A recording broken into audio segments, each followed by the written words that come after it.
أعوذ بالله من الشيطان الرجيم بسم الله الرحمن الرحيم رب اشرح لي صدري ويسر لي أمري واحلل عقدة من لساني يفقهوا قولي واجعل لي وزيرا من أهلي يا رب زدني علما يا رب زدني علما يا رب زدنی علما۔ السلام علیکم ورحمۃ اللہ وبرکاتہ۔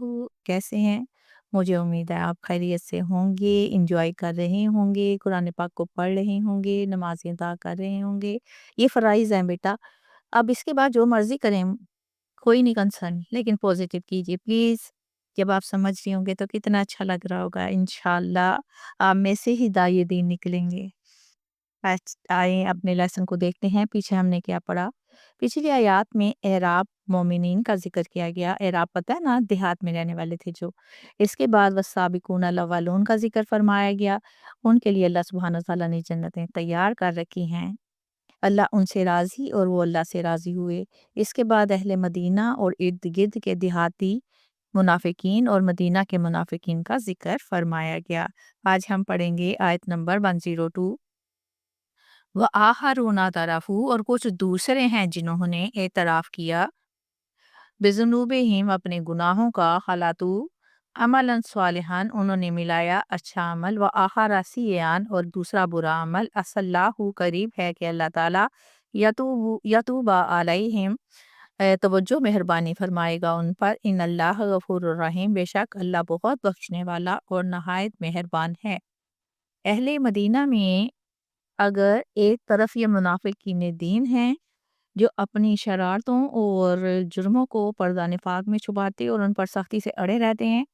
تو دوسری طرف بعض وہ مسلمان ہیں جن سے تقاضۂ بشریت کی وجہ سے، یعنی انسان ہونے کے ناطے سے کوئی غلطی ہو جاتی ہے، کوئی خطا ہو جاتی ہے یا کوئی قصور زرزد ہو جاتا ہے، تو وہ نادم ہو کر اپنے گناہوں کا اقرار کرتے ہیں۔ اس آیت میں خاص طور پر ان سچے مگر کمزور ایمان والے مسلمانوں کے بارے میں بیان کیا گیا ہے جن سے غزوہ تبوک میں شرکت کا فرض ادا ہونے سے رہ گیا تھا، مگر وہ نفاق کی وجہ سے نہیں بلکہ کاہلی اور غفلت کے باعث پیچھے رہ گئے تھے۔ بعد میں انہیں اپنے عمل پر سخت شرمندگی، تو آپ کو پتا انہوں نے توبہ کرنے لگی۔ برائی تو صرف ان کی یہ تھی کہ وہ غزوہ تبوک میں شامل نہ ہوئے تھے، پھر اس غیر حاضری پر دل سے پشیمان ہونا، اور پھر ظاہر و باطناً توبہ کرنا، پھر دوسرے اعمال صالحہ مثلا نماز، روزہ، زکوٰۃ، حج اور دوسرے غزوات وغیرہ میں شرکت کرنا، یہ پوزیٹیو سارے عمل ہو گئے ان کے، یہ سب ان کی بھلائیوں کی فہرست میں داخل ہے۔ ایسے حضرات کو اللہ تعالیٰ نے معافی کی امید دلائی ہے۔ دراصل یہ آیت حضرت ابو لبابہ اور ان کے ساتھیوں کے بارے میں نازل ہوئی جنہوں نے تبوک میں شرکت نہ کی، تو رسول پاک کی واپسی سے پہلے ندامت سے اپنے آپ کو مسجد نبوی کے ستونوں سے باندھ لیا اور قسم کھائی کہ جب تک رسول پاک ان مجرموں کو خود اپنے ہاتھ سے نہ کھولیں گے اسی طرح بندے رہیں گے۔ آپ نے ان کا یہ حال دیکھ کر فرمایا کہ جب تک اللہ تعالیٰ کی طرف سے اجازت نہیں ملے گی میں نہیں کھولوں گا۔ آہر یہ آیات نازل ہوئیں تب آپ نے کھولا اور توبہ قبول ہوئی ہونے کی بشارت دی گئی، کیونکہ اللہ تعالیٰ بخشنے والا اور مہربان ہے۔ سورۃ التوبہ کی آیت نمبر 103 پڑھتے ہیں۔ خذ من اموالہم، آپ لیجئے ان کے مالوں میں سے، صدقاتن، صدقہ، تطہروہم،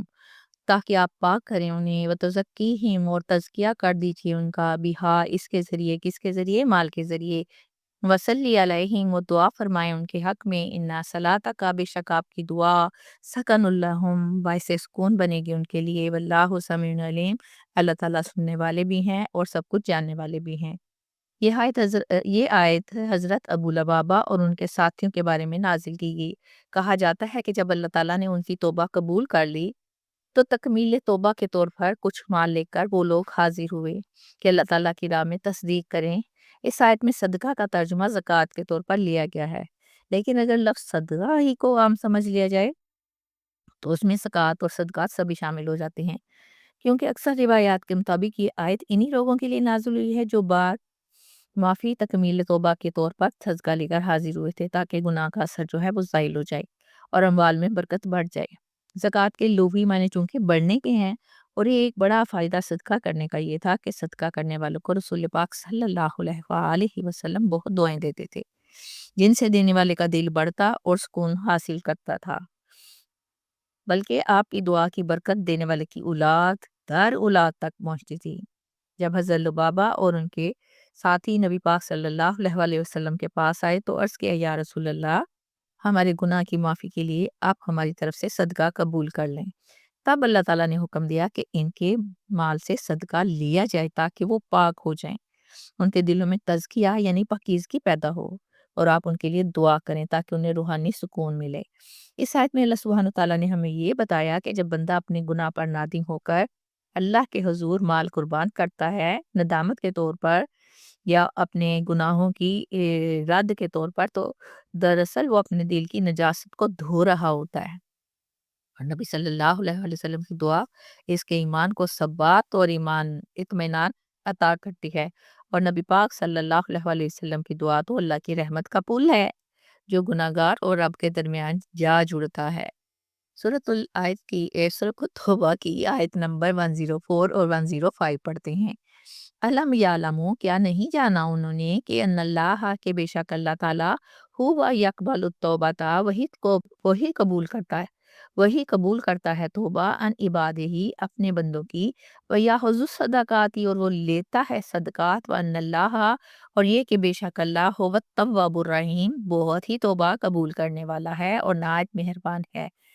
دوسری آیت ہے وقول اعملوا فسیر اللہ، اور کہہ دیجئے تم عمل کرو پس ان قریب دیکھے گا اللہ عملاکم تمہارے عمل کو، ورسولہ والمؤمنون اور اس کا رسول اور ایمان والے بھی، وستردون الی اور ان قریب لوٹائے جاؤ گے اس کی طرف، عالم الغیبی و شہادتی جو جاننے والا ہے چھپی اور ساری باتوں کا، فینبئکم پھر وہ جزا دے گا تمہیں بما کنتم تعملون اس کی جو تم کرتے تھے۔ ہاں، اللہ تعالیٰ یہاں کفار اور منافقین کے بارے میں فرما رہے ہیں کہ کیا وہ یہ بات نہیں جانتے یا ان کو اس بات کا علم نہیں ہے کہ توبہ اور صدقات کا قبول کرنا صرف اللہ کا اختیار ہے، کیونکہ اللہ تعالیٰ ہی جانتے ہیں کہ کسی نے اخلاص سے قلب اور شرائط قبولی رعایت کے ساتھ توبہ کی یا صدقات کیا، پہلے بعض پر عتاب ہو چکا کہ ان کی زکوٰۃ لینی موقوف ہوئی۔ آپ کو پتہ ہے نا کہ ایک شخص تھا جس نے پہلے زکوٰۃ نہ دی، پھر وہ جگہ جگہ گیا لیکن اس کی زکوٰۃ قبول نہ کی گئی، اور منافقین کے صدقات کو مردود ٹھہرا گیا، لیکن کیونکہ ان کے جان ہی نہیں ہے، دل سے نہیں دیا، اور ان کے حق میں دعا اور استغفار کو بھی بے سود فرما دیا گیا۔ نماز جنازہ پڑھنے کی مخالفت کر دی، لیکن حضرت لبابہ اور ان کے ساتھیوں کی توبہ قبول کی گئی اور صدقات قبول کرنے کا حکم دیا گیا، اور یہ بھی کہ نبی پاک صلی اللہ علیہ وسلم ان کے حق میں دعا کریں۔ دیکھیں اللہ تعالیٰ نے آپ سے فرمایا کہ ان سے کہیں، کن سے کہیں؟ حضرت لبابہ اور ان کے ساتھیوں سے، کہ توبہ سے گزشتہ قصور تو معاف ہو گئے، لیکن آگے دیکھا جائے گا کہ تم لوگ کہاں تک صدق و استقامت کا عملی ثبوت پیش کرتے ہو۔ غزوہ تبوک کا جہاد چھوٹ گیا، کوئی بات نہیں، توبہ کر لی، قبول ہو گئی، آگے جب جہاد کے موقع آئیں گے تو پھر اللہ کے ہاں جا کر پورا بدلہ مل جائے گا، کیونکہ وہی ذات ہی تمام دل کی کھلی باتوں کو، دل کی چھپی چیزوں کو، اور ظاہری عمل کو اور باطنی نیتوں کو جاننے والی ہے۔ ہر ایک کے ساتھ اسی کی واقعہ حالت کے مطابق معاملہ کرے گا، یعنی پھر بات دل کے اندر کی نیتوں کی آ گئی نا، وہ تو صرف اللہ تعالیٰ ہی جانتے ہیں کہ ہماری نیت کیا ہے، ہم ظاہری طور پر کتنے کام کرتے ہیں لیکن دل سے اور روح سے کتنے کام کرتے ہیں، ہم نماز کو ظاہری طور پہ ادا کرتے ہیں یا نماز کو صرف دکھاوے دل سے روح سے ادا کرتے ہیں، ہم جو بھی کرتے ہیں کیا ہم اللہ تعالیٰ کے لیے کرتے ہیں یا ہم تسبیح ہاتھ میں پکڑ کے صرف دکھاوا ہی کرتے ہیں؟ یہ دلوں کے ہاتھ تو اللہ تعالیٰ جانتے ہیں نا۔ اب دیکھیں اللہ تعالیٰ نے تو بندے کے عمل کو دیکھنا ہے، مومن کو چاہیے کہ وہ ریا کے بغیر اور اخلاص کے ساتھ عمل کرے۔ دنیا میں تمہارے عمل ظاہر ہو سکتے ہیں مگر انجام کا فیصلہ تو اللہ تعالیٰ کے پاس ہے نا، جو ظاہر و باطن دونوں کو جانتے ہیں۔ مجھے امید ہے میری بات آپ کی سمجھ میں آ گئی ہوگی۔ ہنستے رہیے، بستے رہیے، خوش رہیے، آباد رہیے، اللہ کے امان میں رہیے۔ انشاءاللہ پھر ملیں گے، تب تک کے لیے اللہ حافظ۔